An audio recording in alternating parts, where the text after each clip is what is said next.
নমস্কাৰ জনাইছোঁ আজিৰ দিনটোলৈ। এতিয়া খুৰীহঁতৰ ঘৰৰ পৰা আহি আছোঁ। এয়া আমাৰ কঠীয়া পাৰিছিলোঁ যে এইখিনি মাটিমাহ আৰু লাই মূলা দিবৰ কাৰণে হাল বাই থোৱা হৈছে। বৰমাহঁতৰ মাটি তিনিঘৰে লগ খাই হাল বাই থোৱা হৈছে। ইয়াতে দিব লাগিব কিবা কিবি। ইমান ধুনীয়া হৈ আছে মাটিখিনি। এতিয়া বৰষুণ দিব বুলি একো হিচা নাই। এতিয়া গৈ আছোঁ বাৰীৰ মাজে মাজে। খেতিৰ দিনতে এইটো ৰাস্তাই অহা যোৱা কৰিছিলোঁ। এতিয়া আকৌ মানুহ নহা হ'লোঁ যে জংঘলে আৱৰি পেলালে। পূজা পাতিলে নে আমি হ'লে পাতিলোঁ। আলহী আহিছে, মোৰ সৰু ননদ আহিছে।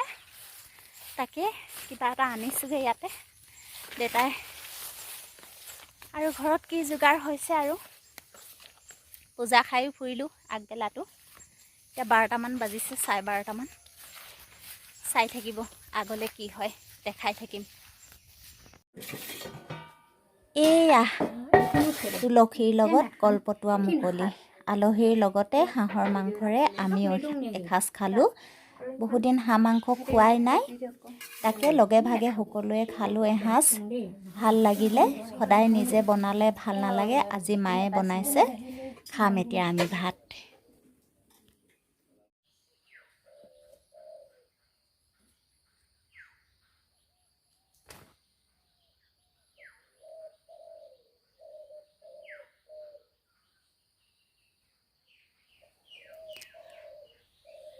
কপৌ চৰাইজনী কিনো দুখত বিনাই আছে গছৰ ডালত পৰি, গমেই পোৱা নাই। কিবা এটা দুখ হৈছে চাগে ন।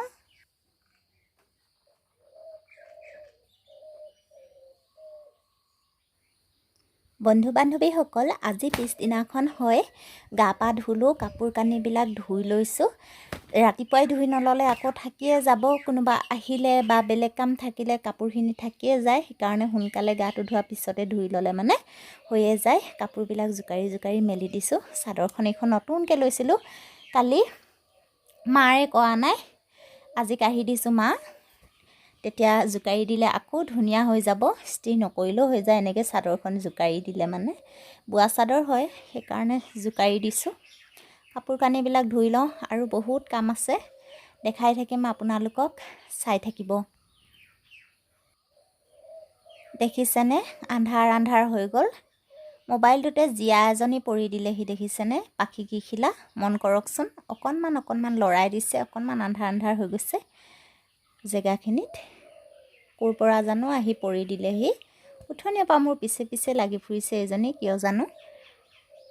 মৰমে লাগিছে, কি ধুনীয়াকৈ পৰি দিছেহি আহি।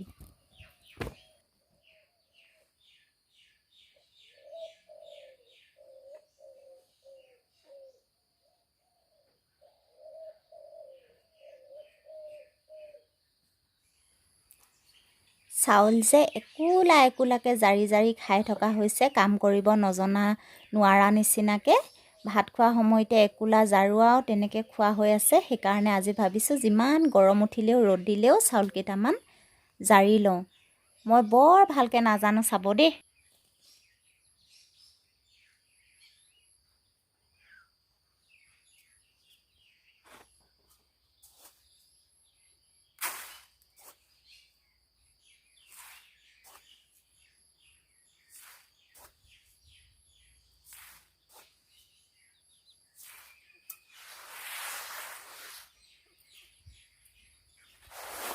গোটেই জীৱনটোৱে চাফাকৈ জাৰি খাব পাৰিম, কিন্তু আমাৰ মাহঁতে যেনেকৈ জাৰে বা বেলেগ মানুহে যেনেকৈ জাৰে, মই তেনেকুৱাকৈ জাৰিবলৈ নাজানো। কেনেকৈ জানো, মই জীৱনত এইটো কামেই মই নিশিকিলোঁ, নোৱাৰিমগৈ চাগে আৰু। কিন্তু চাফাকৈ মই জাৰি খাওঁ। কিন্তু ডলাখন যে চেৰেককৈ কিমান ধুনীয়াকৈ মাৰে বাৰু মানুহে, কিন্তু মই তেনেকৈ ভুলতো নাজানো।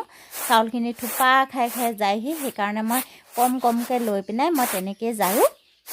চালনি যে আৰু মাৰিব নাজানো, কি যে মই চব কামেই শিকিছোঁ, পাৰিছোঁ, কিন্তু মই এই চাউল জৰা আৰু চাউল চলাটো মই একদম নোৱাৰোঁ। মোৰ হাতত আইতাহঁতো, ইয়াৰ মানে মোৰ মানুহজনৰ আইতাহঁতো শিকায়, মাহঁতো শিকায়, মই চালিব নাজানো।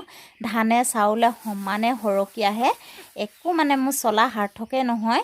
গোটেইখিনি মই পিছত হাতে কাঢ়িয়ে মই শেষ কৰি পেলালোঁ, নোৱাৰিলোঁগৈ আৰু মই চালিবলৈ, সমানেই পৰি যায়। এয়া কামৰ মাজতে ফিকা চাহ এক বাতি লৈ লৈছোঁ। মূৰ চুৰ কামোৰা লাগে। 11টা 11:30মান বজাত সদায় এবাটি চাহ খাওঁৱেই মই। ঘৰত হ'লেও বেলেগত হ'লেও মই খাওঁগৈ। বৰ ভাল লাগে মোৰ এইটো টাইমত চাহ খাই, আৰু ৰাতিপুৱা শুই উঠি এক বাটিকে খাওঁ। এই বাটি খাই ল'লেহে মনটো ভাল লাগে। এনেকুৱা এবাটি খাই ল'লেহে মনটো ভাল লাগে। একদম মূৰ চুৰ নহ'লে কামোৰাই লাগি থাকে। এনেকুৱা সময়ত সদায় খাওঁ। এক বাটিকে খাবলৈ পালেহে ভাল লাগে দেই।